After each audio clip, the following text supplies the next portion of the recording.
An ongoing community dispute between rival factions in New Orleans, the city, is driving fear in the hearts and lives of residents.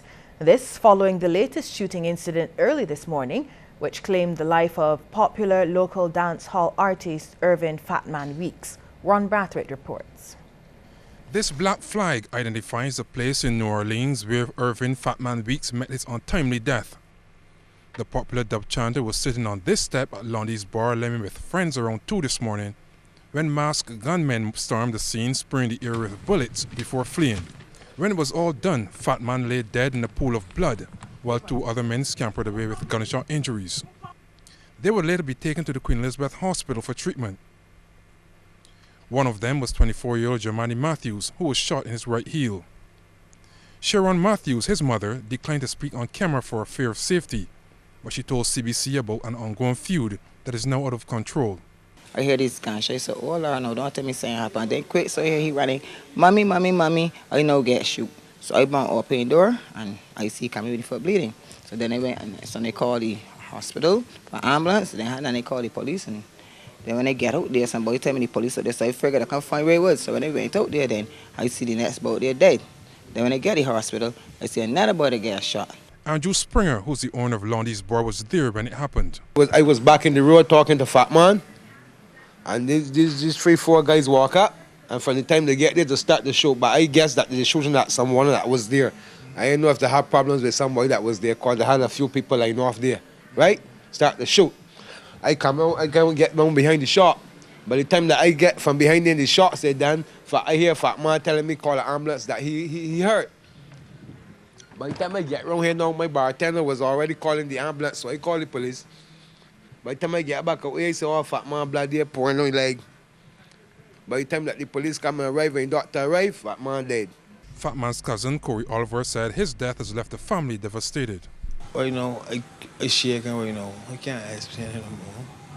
But you know, I heard it right now. Because me and Fatman, we raised together from small. You know, we come out living in this house. Not to come and see all that. To come and see like nobody go this morning. He's heard it right now. New Orleans residents say they are now living in fear and want the fighting to stop. This here should have never happened last night. A man that just come and listen to his music, old music, because he like old dub and things like that there. And this whole his life end up. Fatman rose to national fame when he won the Richard Stout Teen Talent in 1984.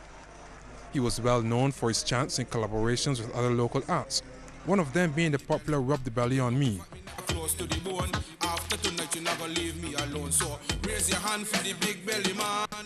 Irvin Fatman Weeks, dead at the age of 47.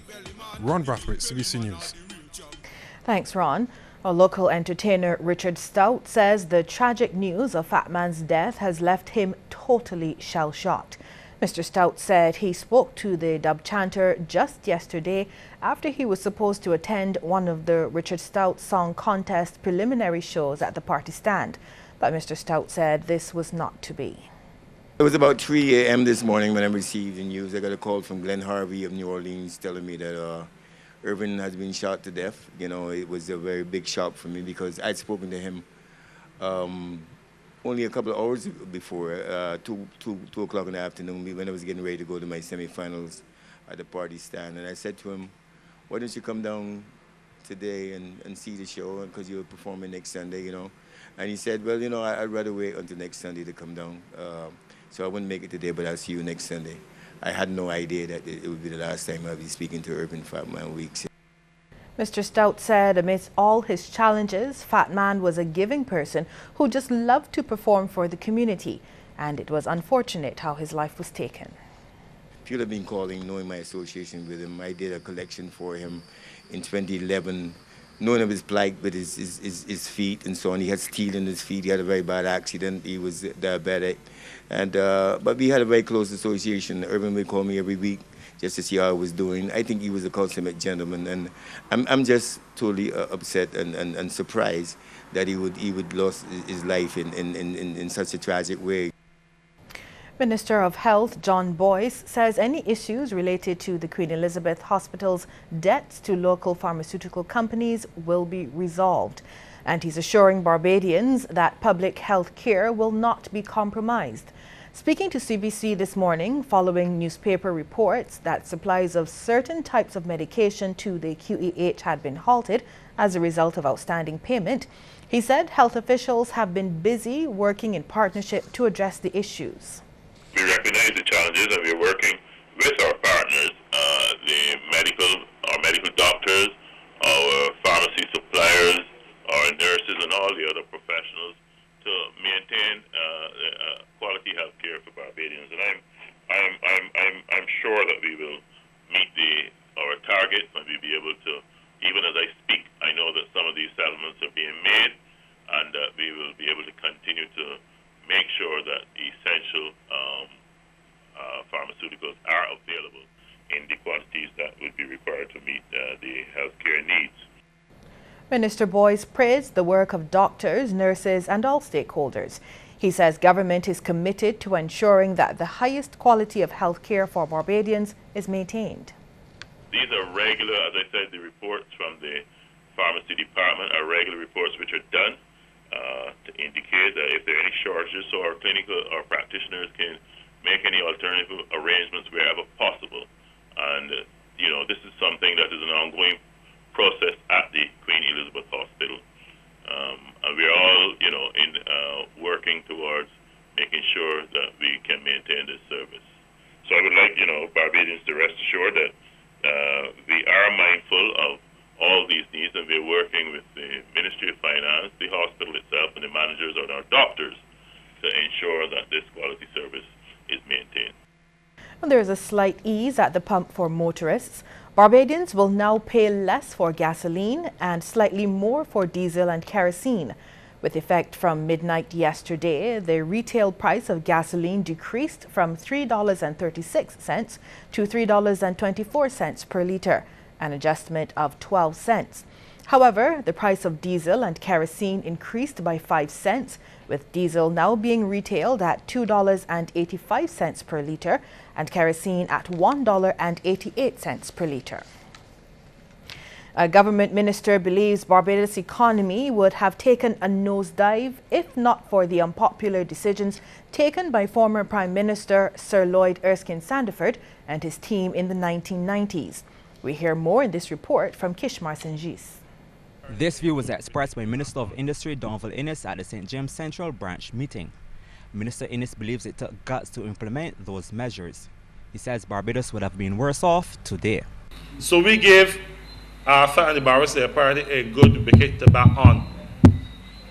Thanks to the Democratic Labour Party, Prime Minister Arthur and his team were able to provide a lot of the goods and services of society because we took the right decisions we took. And I guess Barbadians, knowing in 2007-8 the way the world was going, said, well, look, let us turn back to the Democratic Labour Party. The industry minister then defended the record of the DLP. He says it's not true to state that the current administration has strayed away from the foundation laid by the party's forefathers. He says this is not the case, as he dismissed opposition accusations leveled over time. Mr. Innes says the DLP has contributed more to the social, political and economic development of Barbados. And sometimes we need to remind ourselves of what our forefathers fought for, what they fought against, the foundation that they laid, and the responsibility of us, to whom the baton has been passed, to continue to fight on behalf of this great institution. And I say that in all seriousness because sometimes we don't hear enough about the Democratic Labour Party. I don't hear enough about the Democratic Labour Party in a very positive light. Mr. Innes took a jab at the BLP, saying that besides criticism, nothing else is coming from the mouths of the opposition. Instead of dealing with such frivolity, come and tell this country, Ms. Motley and the Barrister Party, faced with what Barbados is faced with today, and have been for the last 7 or 8 years or so, what would you do if you were in office today? I am waiting to hear what the Barrister Party has to offer that can be construed as a viable alternative to what we are doing. Minister Innes added that the DLP is making adjustments and correcting things that should have been done a long time ago. Kishma Saint-Just, CBC News. Less than half of domestic violence cases in Barbados are reported to police. This is just one of the concerns raised during a meeting of the Barbados Labour Party's Christchurch West branch over the weekend. 1 in every 4 women in Barbados will be the victim of domestic abuse at some stage in their life.